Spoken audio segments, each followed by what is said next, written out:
Hello, welcome back to Kozie. I'm Kymmi, I'm Rosie. and today, while we're cozy, we have a special guest star, Jake from Sick and Twisted Productions. Hello. So, are you ready for the questions? Oh, I'm ready to get cozy. You're with- ready to get cozy. I'm ready to get cozy with Kymmi and Rosie.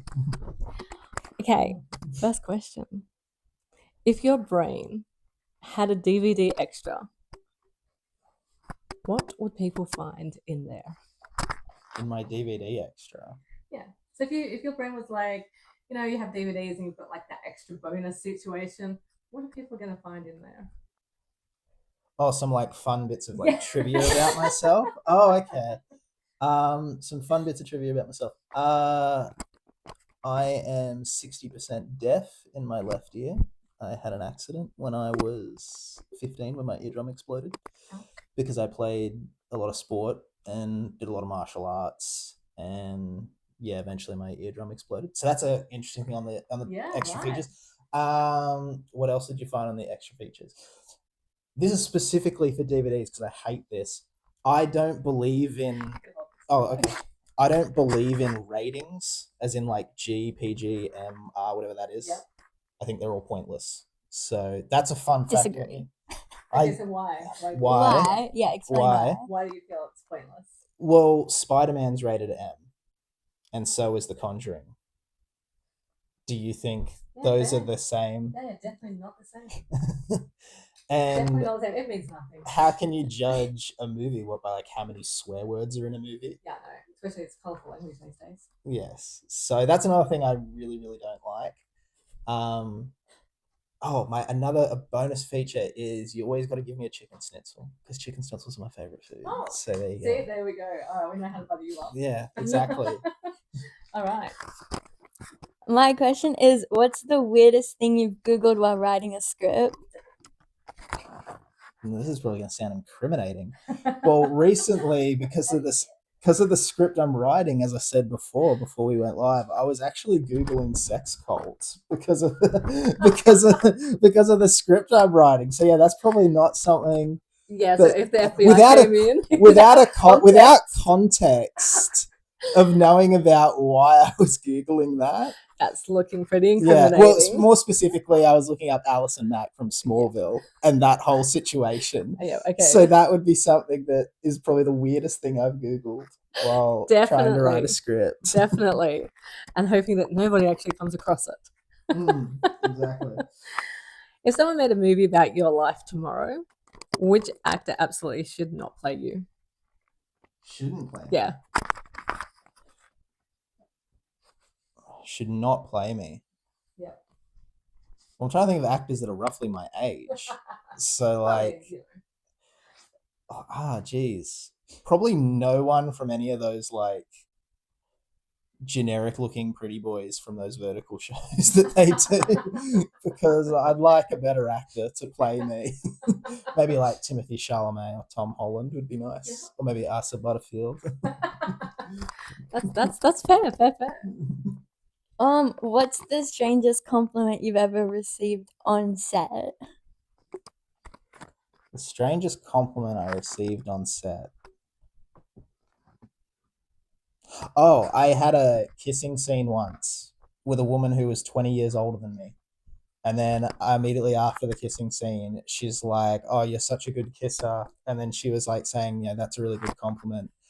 And I was like, and the funny thing about that is then afterwards she did a behind the scenes interview and she made a point to say to the interviewer that I was such a good kisser. And I was like, that's a really great compliment, but I think this is meant to be a professional setting. Yeah, you're like, that could make me uncomfortable, but okay, yeah. I'll take it.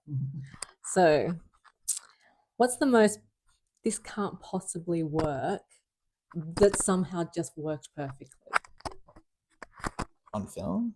On set. This can't possibly work. Yeah, so when you're in your brain, you're like, okay, I want to do it, but it might actually not work. But then it just all came together and worked. Honestly, pretty much everything doing a Grim Tale. I was like, how the hell are we going to like have vampires explode? How are we going to build a children's play set that's like plays from play school? and I was like, how can this possibly, work on the budget that we had?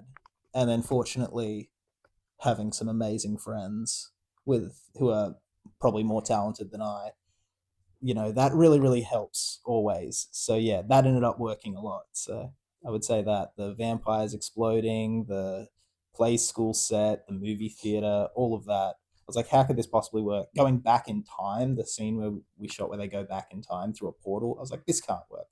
But it did. So Perfect. What's the scene that kept you awake at 2 a.m. because you couldn't stop thinking about it? the scene that kept me up till 2 a.m. Yeah. Well, on week 2, we were actually scheduled to stay till 2 a.m. in a movie theater. So we were there ended up being there till 3 a.m. So. But what's one that made you, because you couldn't stop thinking about the scene? Oh, Not well. you were filming the scene. Oh, when I was writing a scene, well, generally I'm a night person. So I usually can't even work until there's absolutely silence in the world, meaning my girlfriend also goes to bed. So you like the 2 a.m. Yeah, to that's write. generally where like the brain starts really. I don't know why. I think maybe some sort of like a cross ADH? between. Sorry, ADH. maybe, but maybe it's also because like you're already half asleep, and that's where like your brain's Yeah. like cross between dreaming and reality. And reality. And you're like, hang on, this is where the crazy ideas start coming into play. I like it. Do you ever fall in love with a character so much that you hate finishing the script? Yes. I think the character of Mila, who's the protagonist in A Grim Tale, I love that character so much, and Rebecca Barnes playing it, that I was like, why does this have to end? She's really good at this, and that character, because I spent the most time writing that character. Yeah, I didn't want that to end, that character, and I wanted to somewhat see where that character went next, but we can't do that because I don't have any more money. Damn. Anyone want to sponsor?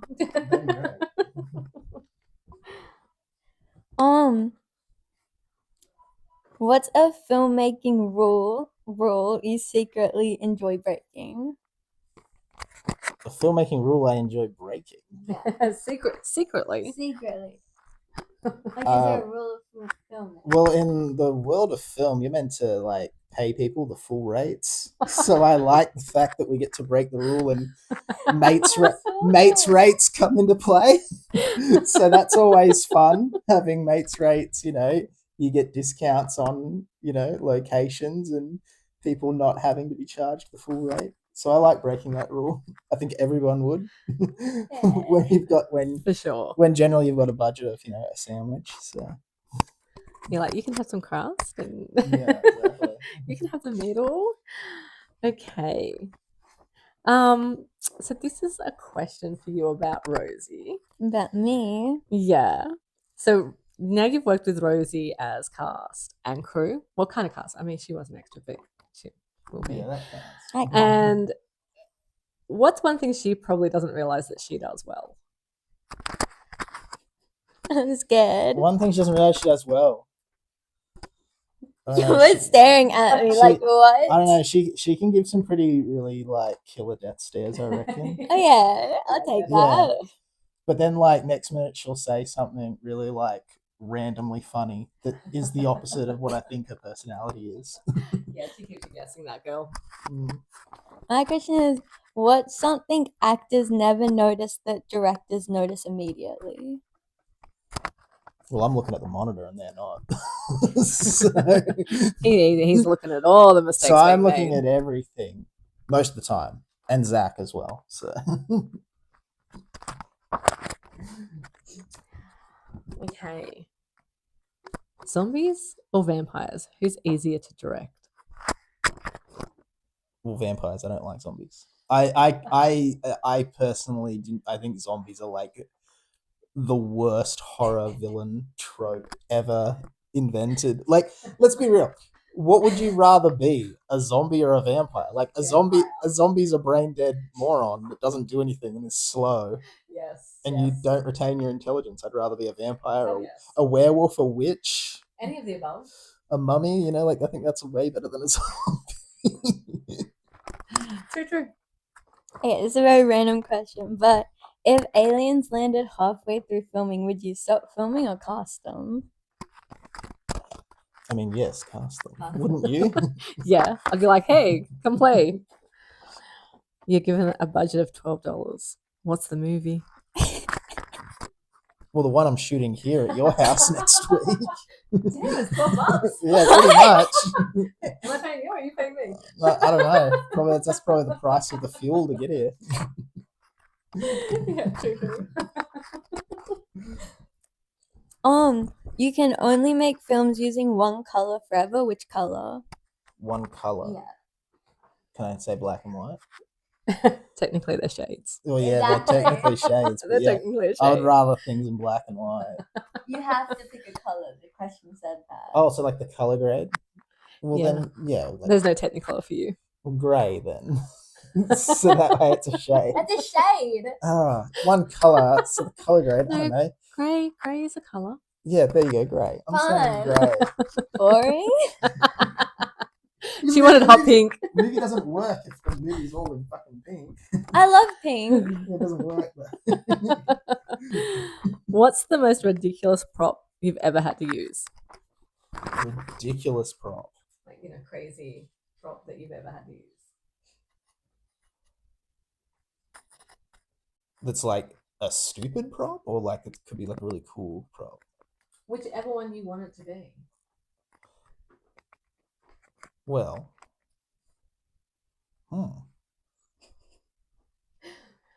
10 minutes later. Oh, the worst prop I had was many years ago when I was at uni.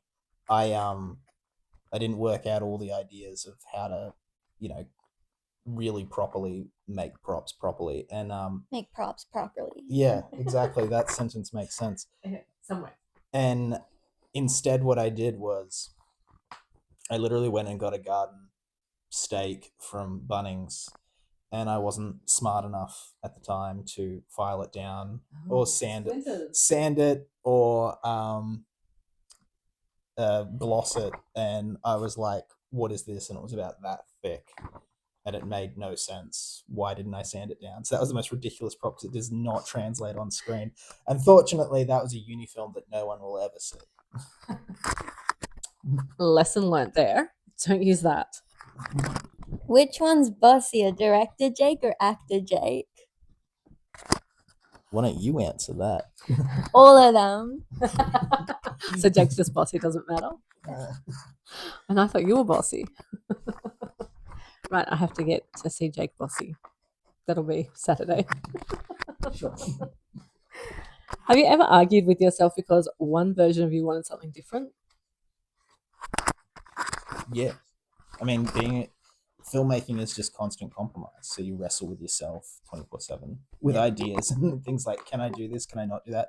And it's compromise too, because no film will ever turn out exactly what you want, whether it's a short film, feature, anything. Even a song, I think, as well. I don't think anything ever any sort of art never turns out 100% what it's meant to be. I totally agree with that. But if you can, I can't remember who said it, but there was some quote I read somewhere. It's like, if your movie at least, or what your art is, comes out at least 70% of what you wanted, that's a win, because no one ever saw what you had in your head. That's correct. So if you get it at 70%, that's pretty good. Yeah. And like Tim Burton, he like famously says that Batman from 1989 is like his worst movie. And I'm like, what are you talking about? That's one of your best. And it was because apparently everything went wrong. So many things went wrong in that movie.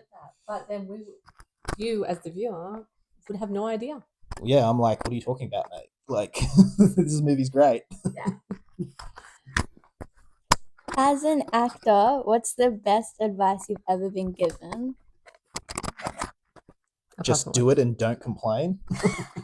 Shut up and eat your peas. That's Just- the best advice. Yeah, just there's no point in complaining. Like, at the end of the day, look, we're all just starting out here. So it's like, what's the point of being so picky about the roles you pick or what you do? So just do it. And if you have a reputation of being someone who's fairly easygoing, well then next thing you know, you're someone's favorite, and then you have them as a favorite. so everyone then becomes your favorites. So that's what's Makes better. sense. You don't want someone being like, oh, I don't want to do that, I don't want to do that, I don't want to do that, I want to do that, and then eventually you're left going, what do you want to do? I had a really interesting conversation once with an actress, and she said, we met up for lunch once. I won't say her name, and she was just starting out, and we were just meeting up, having lunch, and then she goes, right, she's like, I never want to do anything that's scary. I don't want to do anything where there's swearing. I don't want any like sex scenes, nudity, no sex jokes, no violence, no blood. Basically said everything. And I'm like, well, good luck trying to be an actor then, if you don't want to do any of that I stuff mean, ever. even Disney has some blood. Well, yeah, exactly. So I was like, so don't expect to be hired. And then she was like, she thought I was being mean. I'm like, well, I'm serious. Like, you can't, you're not at that level when Yeah, you're I'm starting sorry, out. you're not Oscar winning yet. Yeah, Like, hello, are you Yeah. Anne Hathaway? Yeah, you're not, you don't get to pick and choose what you do. So the best advice is just do something. I mean, I can understand, the one thing I can understand is not doing nudity or sex scenes. I can understand that. Yeah, But swearing, blood, anything scary, you know, sex jokes, I'm a bit like, all right, come on. yeah, How old are we here? Yeah. Are we adults? obviously not. If nobody saw your films ever, would you still make them? Yes. Because, I don't know, I'll at least make my family see them. And your friends? Yeah, Yeah. no, I figured that would be the answer, but you never know. Okay, Rosie. What do you hope people feel 5 minutes after the credits roll? Well, that movie was a 10 out of 10. Can't wait to see what he's doing next. Can I get on board? Can I get on board the Jake Frazer train next time? You never know. You never know. What's scarier, starting a film or finishing one? It's scarier to start it. It's sad finishing it, because it's very sad because you spend all this time Making Yeah. friendships and bonds and yeah, and then when it's all over, you're kind of like, oh, that's all done now. And you don't really take the time to, well, especially when I was working in short films for so long, like, you know, the shoots were only 3 or 4 days. And even those 3 or 4 days, like they go by so quick, you don't really get time to really enjoy the moment because you're working so much. Although over this, doing a Grimtail, you know, this was over 3.5 weeks and we have a reshoot coming up.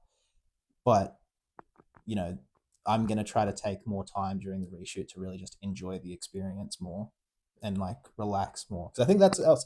Going back to a previous question you asked, like I think that's also another great bit of advice. Just kind of relax and enjoy the moment as well. yeah, definitely. Because it does get sad, like when it's, because next thing you know, it's like other people, you know, people move on very, very quickly. Yeah.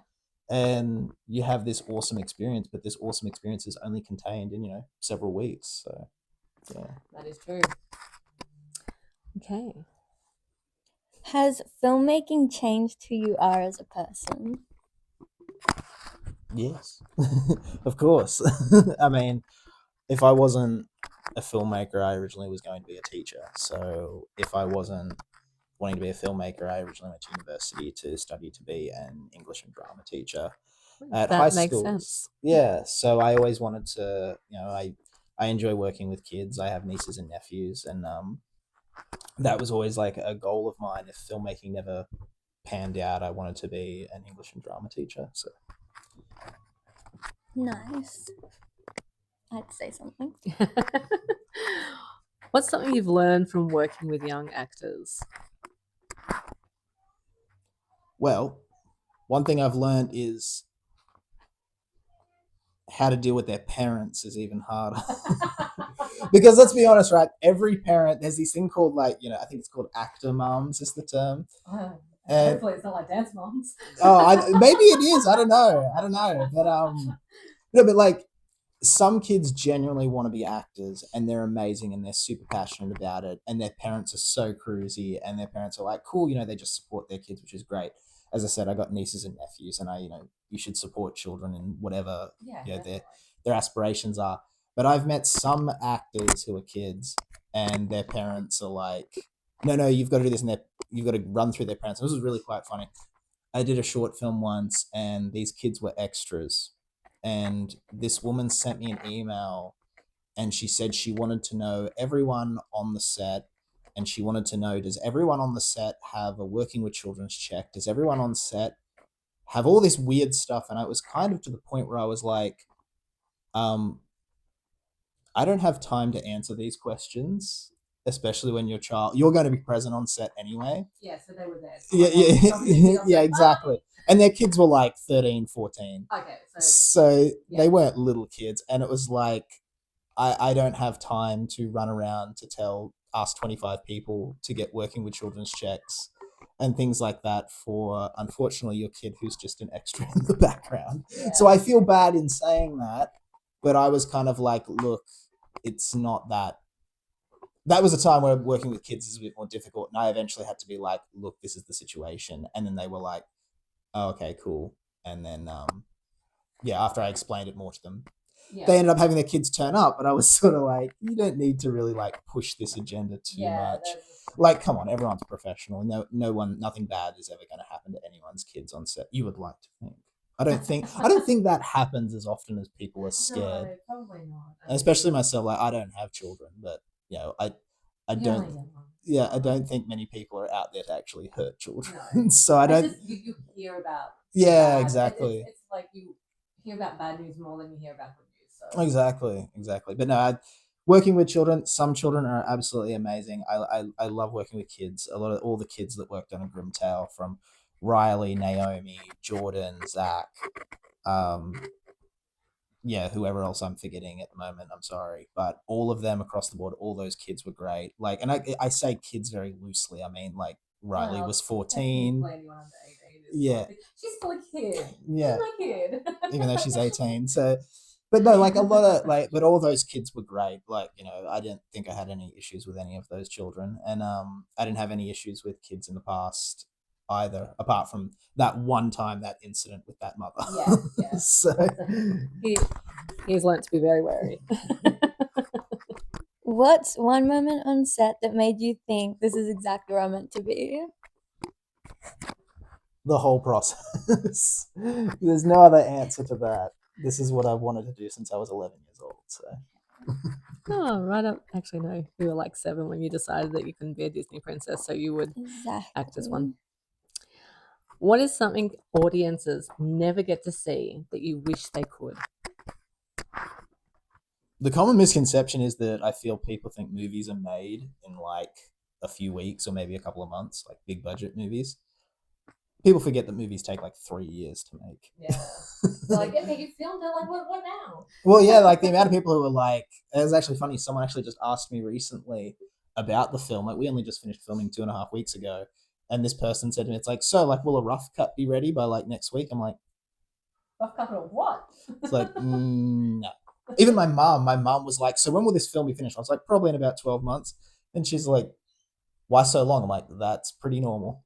But no, like, a lot of people don't realize that movies are like a whole process. That there's like a lot of things that go in behind the scenes to make that movie. Well, yeah. So I wish more people were probably educated in that and think that movies do take years. I remember when one of the Star Wars movies came out, my brother-in-law said to me, he's like, so when's the next one come out? I was like, I don't know, a couple of years. He's like, well, why so long? And I was like, well, that's a huge act. I was like, how long do you think it takes to make a movie the magnitude of Star Wars? Yeah. And he's like, oh, well, didn't they already say they were doing like 3 of them or whatever? And I was like, yeah, but they still need time. Film it, and then you gotta refilm it and everything else. Okay, so the next ones are one word answers only. Oh, okay, here we go. Coffee or energy drink? Neither. Neither? I'll take a milkshake. All right, horror or comedy? I think I'll say default comedy, but it has to be good. Practical effects or CGI? Practical. Night shoots or day shoots? Night shoots. Story first or visuals first? Story first. Favorite movie snack? LCM bars. What? Wow, I was not expecting that. Okay. First film that terrified you? The Frighteners with Michael J. Fox, and then years later I found out it was a comedy. Was it? More than one word. I watched that. It's a great movie. Maybe I was young and that's why I thought it was frightening. Favorite swear word on set? Oh fuck. One movie everyone should watch. Blazing Saddles, particularly today's day and age, everyone should watch Blazing Saddles. I fear I'm hearing more than one word. Sorry? I fear I'm hearing more than one word. The movie itself is more than one word. Okay, mine is, if filmmaking disappeared tomorrow, what would you do? Would you go back to teaching? No, I'd write comic books. Now, see, there you go. That's your future. All right. Imagine that you are 90 years old. 19. 90. 90. Yeah, sitting on a 90. porch, and someone asks you, tell me about the film that changed everything. What film are you talking about and why? As in the film that... Like any film that you might have watched it and it changed you as a person. Like what film for you changed you? Well, one of my earliest ever memories was when I was 4.5. And I remember my dad and my mum rented me 2 movies. They rented Small Soldiers and Mask of Zorro. I watched both those. Yeah, they're great. And that was because it is one of my earliest memories, but when I watched them, that was when I actually realized, I'm like, someone made this. And that was when I realized I always wanted to work behind the scenes of the camera. Yeah. So that was like, I didn't know what the hell it was. I didn't know what a director, I think maybe at 4.5, I was maybe sophisticated enough to know what a writer was. But I don't think I was sophisticated enough to know anything else about filmmaking. And I just, you wanted to do it. Yeah, whatever it was to make this, I want to do this. Okay. So what was your next question? What was the first movie that you went to see at a theater? That I remember seeing? Yeah, that you remember. I think it was The Emperor's New Groove, but it was probably something else. Oh my god, I remember when I showed like my oldest that. That was cool. What was yours, Rosie? The first film I went into. That you remember At the theater? I don't know. You don't remember? I took you to a lot, so I don't know. I got no clue. Mine was The Neverending Story. I was 5. How do you remember stuff when you were 4 and 5? Just because it like It's called having a memory. You survived our questions. How do you feel? Oh, I feel so great. I got to survive these questions with 2 very lovely ladies. But we do have one very important question that you must answer. Okay. So if Sick and Twisted Productions was a breakfast cereal, what would be on the box? Well, my logo is a vampire with machine guns, so the vampire with the machine gun. What would your cereal be called? Sick and Twisted If you can't use your actual Yeah, you can't name, use if your you name. can't use that, what would you call it? You can't use a Grintel either, by the way. Oh. It would be like Twisties. I was going to say, how about just Twisted Cereal? How about that? There you go. Oh yeah. Oh, you did really well, Jake. I'm pretty impressed that you know, he didn't even balk at answering any of our questions. I like to answer questions. Thank you for having me on Kozie. It was very cozy. You're welcome. Oh my gosh. And in about 12 months, A Grim Tale will be out, and you guys can go and Google and find it. Well, Actually, where can you find it? You can already find it on IMDb, which you'll see these 2 people are credited in the film. Go check it out. So you can already see it on IMDb. Excellent. Well, thank you for coming along. Thanks. And take care. Make good choices. And we'll see you next time. Bye. Bye.